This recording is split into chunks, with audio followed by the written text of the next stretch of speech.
నేనును జానకి గారు వేరే ఏదో దేశానికి తీసుకెళ్ళాడు, బయట దేశం.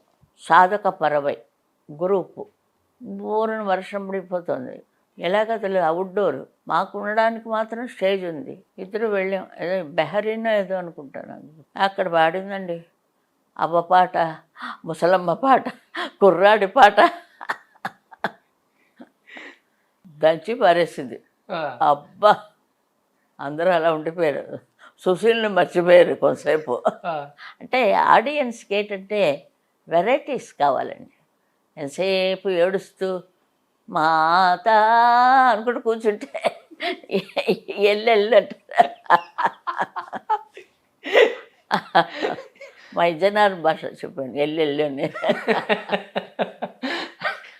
ప్రాక్టీస్ చేసేవాళ్ళమ్మా ఏమన్నా అన్ని వాయిస్లు మారటానికి, లేకపోతే అలవోకగా వచ్చేసాయా? ఆవిడ మరేమో అది నాకు తెలియదు. స్టేజ్ మీద వచ్చేటప్పటికి చాలా ఖచ్చితంగా